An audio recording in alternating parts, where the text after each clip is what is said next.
अस्सलामुअलैकुम वरहमतुल्लाहि वबरकातुहू। Dear 10th standard students, आप लोगों का फर्स्ट पोयम जो है मॉडल कुणिकल करे, उस पोयम का लेसन नोट्स देखेंगे। शॉर्ट एंड स्वीट है ये लेसन नोट्स। फर्स्ट उसका कवि परिचय देखिए। ಜನಪದ ಸಾಹಿತ್ಯವನ್ನು ರಚಿಸಿದವರು ಶ್ರೀ ಸಾಮಾನ್ಯರು, ಆದರೆ ಅವರ ಭಾವ ಶ್ರೀಮತಿಗೆ ಅಸಾಮಾನ್ಯವಾದದ್ದು.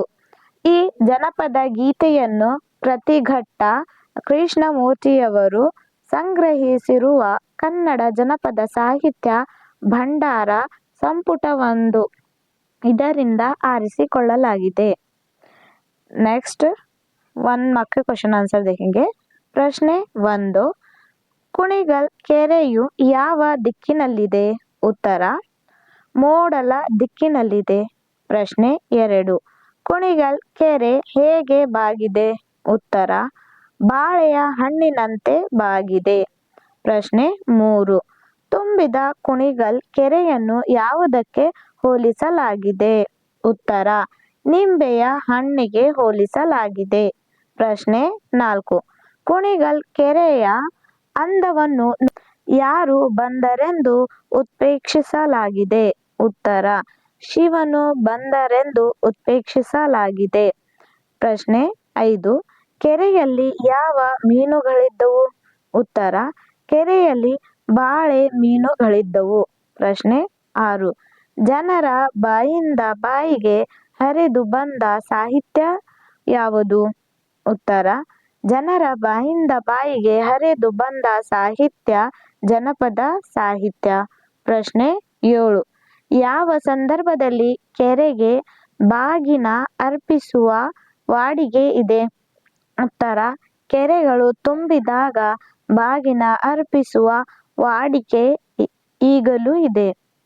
ಪ್ರಶ್ನೆ 8, ಕುಣಿಗಲ್ ಕೆರೆ ಹೇಗೆ ತುಂಬಿದೆ? ಉತ್ತರ ಕುಣಿಗಲ್ ಕೆರೆ ನಿಂಬೆಯ ಹಣ್ಣಿನಂತೆ ತುಂಬಿದೆ. ये थे आपके 1 मार्क के क्वेश्चन आंसर्स. अब 2-3 मार्क के क्वेश्चन आंसर देखेंगे. 2-3 ವಾಕ್ಯದ ಪ್ರಶ್ನೋತ್ತರ. ಪ್ರಶ್ನೆ 1, ಕುಣಿಗಲ್ ಕೆರೆ ಎಂತಹವರನ್ನು ಬೆರಗುಗೊಳಿಸುವಂತಿತ್ತು, ಏಕೆ? ಅಥವಾ ಕುಣಿಗಲ್ ಕೆರೆಯ ಅಂದವನ್ನು ಹೇಗೆ ವರ್ಣಿಸಲಾಗಿದೆ? ಉತ್ತರ ಕುಣಿಗಲ್ ಕೆರೆ ನೋಡುವವರಿಗೆ ಒಂದು ಮೈಭೋಗವೆಂಬುದಂತೆ ಇದೆ. ಅದು ಮನಸ್ಸಿಗೆ ಆನಂದವನ್ನು ನೀಡುವಂತೆ ಕಾಣುತ್ತಿತ್ತು. 5, ಸಂತೆಯ ಹಾದಿಯಲ್ಲಿದ್ದು ಕಲ್ಲು ಕಟ್ಟೆಯಿಂದ ಇದು ಸುಂದರವಾಗಿ ನಿರ್ಮಾಣಗೊಂಡಿತ್ತು.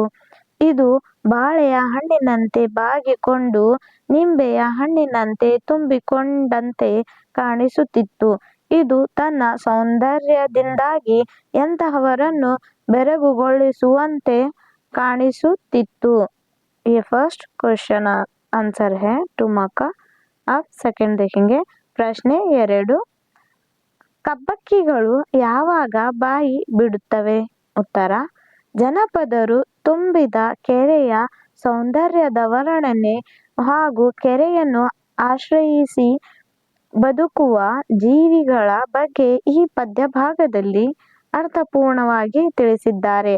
ಹಾಗೆಯೇ ತುಂಬಿದ ಕೆರೆಯಲ್ಲಿ ಜಲಚರಗಳು ಆಶ್ರಯ ಪಡೆದು ಸಮೃದ್ಧವಾಗಿವೆ. ಈ ಜಲಚರಗಳನ್ನು ತಿನ್ನಲು ಕಬ್ಬಕ್ಕಿಗಳು ಬಾಯಿ ತೆರೆದು ಕಾದು ಕುಳಿತಿವೆ ಎಂದು ಜನಪದರು ಹೇಳಿದ್ದಾರೆ. ಪ್ರಶ್ನೆ 3, ಕುಣಿಗಲ್ ಕೆರೆಯ ಬಾಳೆ ಮೀನುಗಳು ಬೊಂಬೆ ಹೊಡೆಯಲು ಕಾರಣವೇನು? ಉತ್ತರ ಕುಣಿಗಲ್ ಕೆರೆಯಲ್ಲಿ ಜಲಚರಗಳು ಹೆಚ್ಚಿನ ಸಂಖ್ಯೆಯಲ್ಲಿ ಇರುವುದರಿಂದ ಮೀನುಗಾರಿಕೆ ಕೃಷಿಕರ ಉಪಕಸುಬಾಗಿದೆ.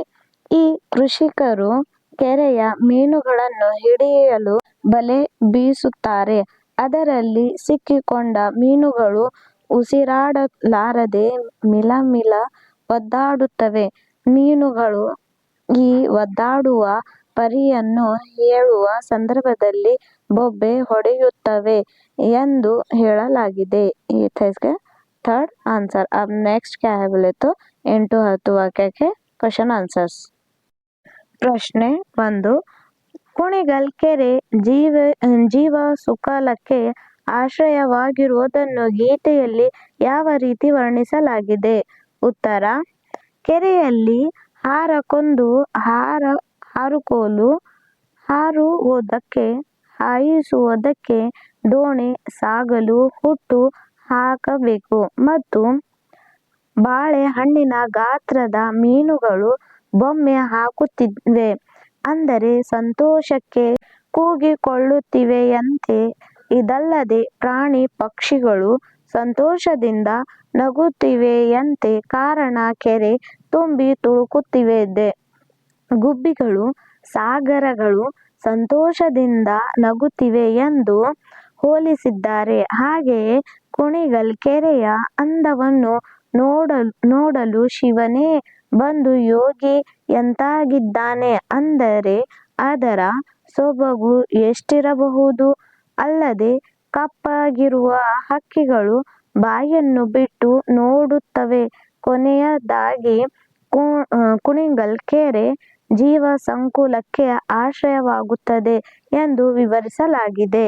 ये फर्स्ट 8-10 का पूरा आंसर है. देखिए अब नेक्स्ट 8-10 का आंसर देखेंगे.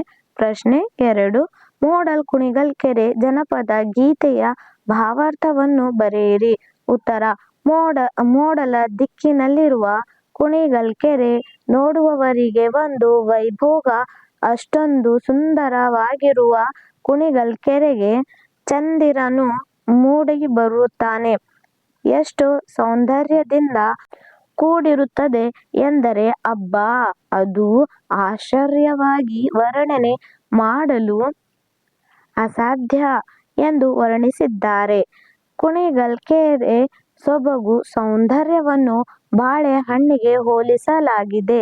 ಹೀಗೆ ಬಾಳೆಹಣ್ಣು ಬಾಗಿದ ಹಾಗೆ ಕೆರೆಯೂ ಸಹ ಬಾಗಿರುವ ರೀತಿ ಕಾಣಿಸುತ್ತದೆ. ಮತ್ತು ಸಂದರ್ಭದಲ್ಲಿ ಭಾವ ಎಂದರೆ ಹೆಣ್ಣು ಮಕ್ಕಳಿಗೆ ಎಲ್ಲಿಲ್ಲದ ಅಕ್ಕರೆ. ಆಗಿನ ಕಾಲದಲ್ಲಿ ಮದುವೆ ಆಗುವ ಹುಡುಗ ಅಥವಾ ಮಾವನ ಮಗನನ್ನು ತುಂಬ ಅಕ್ಕರೆಯಿಂದ ಕಾಣುವಂತೆ ಸಂಬಂಧ. ಅದಲ್ಲದೆ ಅವನು ತಂದುಕೊಟ್ಟಂತಹ ಸೀರೆಯ ಬಣ್ಣವು ಎಷ್ಟು ಚೆನ್ನಾಗಿದೆಯೋ ಅಷ್ಟೇ ಕೆರೆಯೂ ತುಂಬ ಸುಂದರವಾಗಿದೆ. ಕೆರೆಯಲ್ಲಿ ಹಾರಕ್ಕೊಂದು ಹಾರುಕೋಲು, ಹಾರುವುದಕ್ಕೆ ಹಾಯಿಸುವುದಕ್ಕೆ ದೋಣಿ, ನಡೆಸಲು ಬಳಸುವ ಕೋಲು ಹಾಯಿಕೋಲು, ಅದನ್ನು ನೂಕುವುದಕ್ಕೆ ಇನ್ನೊಂದು ಕೋಲು ಮತ್ತು ಬಾಳೆಹಣ್ಣಿನ ಗಾತ್ರದ ಮೀನುಗಳು ಬೊಮ್ಮೆ ಹಾಕುತ್ತಿವೆ ಅಂದರೆ ಸಂತೋಷಕ್ಕೆ ಕೂಗಿಕೊಳ್ಳುತ್ತಿವೆ ಯಂತೆ. ಅದು ಕುಣಿಗಲ್ ಕೆರೆ ಜನಪದ ಗೀತೆಯ ಭಾವಾರ್ಥವಾಗಿದೆ. या 8-10 के दोनों आंसर है.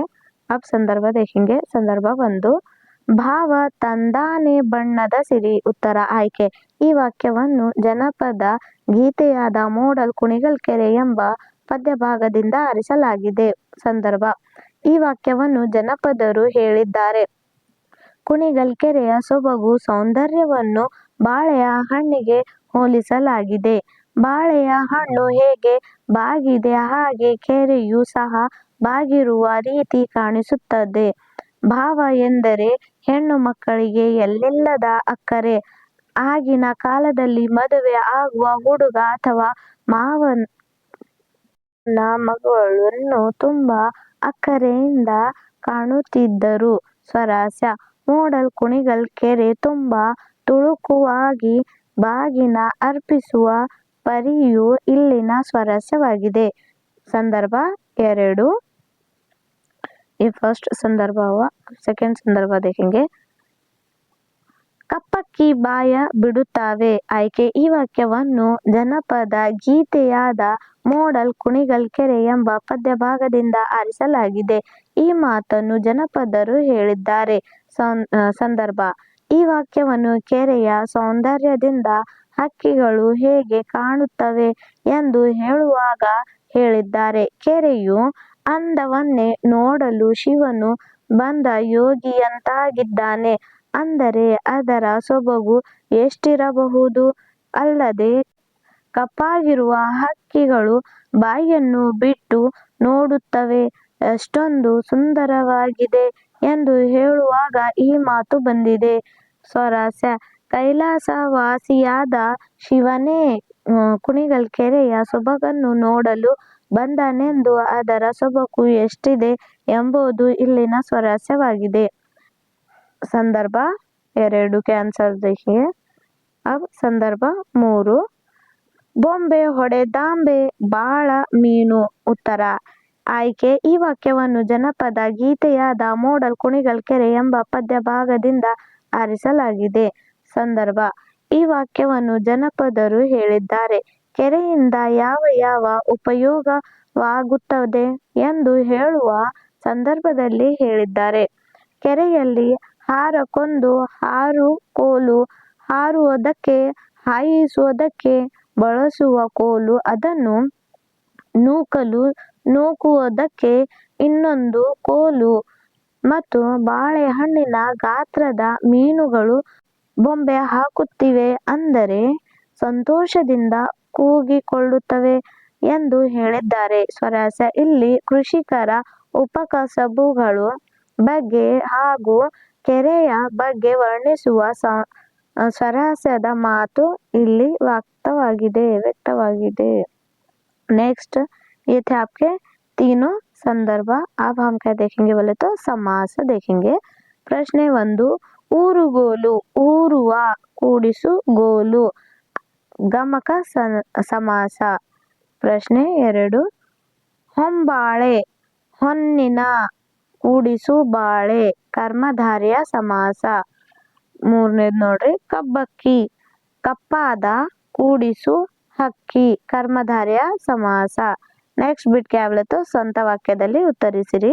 ಪ್ರಶ್ನೆ 1 ಬಾಯಿ ಬಿಡು ಕಬ್ಬಕ್ಕಿಗಳು ಜಲಚರಗಳನ್ನು ಕಂಡು ಬಾಯಿ ಬಿಡುತ್ತವೆ. ಪ್ರಶ್ನೆ 2 ಬೊಂಬೆ ಹೊಡೆ ಬೆಲೆಯಲ್ಲಿ ಸಿಲುಕಿಕೊಂಡ ಬಾಳೆ ಮೀನುಗಳು ಬೊಂಬೆ ಹೊಡೆಯುತ್ತವೆ. ಪ್ರಶ್ನೆ 3 ಐಭೋಗ ರಾಜ ಮನೆತನದವರು ಐಭೋಗದಿಂದ ಜೀವನ ನಡೆಸುತ್ತಾರೆ. ये था आपका संत वाक्य. अब नेक्स्ट बीट क्या है तत्सम तद्भव. योगी जोगी हक्की पक्षी सीरे चीरा ಬಣ್ಣ ವರ್ಣ ಗ್ರಾಂಥಿಕ ರೂಪ ಬರ್ತಾನೆ ಬರುತ್ತಾನೆ ಆದಿಲ್ ಹಾದಿಯಲ್ಲಿ ಹೋಗ್ಲಿ ಹೋಗಲಿ ನೋಡಲು ನೋಡಲು ಬಿಡುತ್ತಾವೆ ಬಿಡುತ್ತವೆ ಕೆರೆಯಾಕೆ ಕೆರೆಯಲ್ಲಿ. ये था ग्रांथिका रूपा. अब मैच द फॉलोइंग देखेंगे. अ एंड ब. फर्स्ट अ पटा देखेंगे. फर्स्ट वन पूर्व पश्चिम उत्तर दक्षिण. आप ब पटा देखो. अ पडुवण आ तेगण ई मोणन ई कोंकण उ बड़ांगण. इसके ये आंसर्स हैं देखेंगे नीचे उत्तर में. ये था आपके फर्स्ट पोएम के all lesson notes. I hope आपको ये हेल्प हो. Thank you.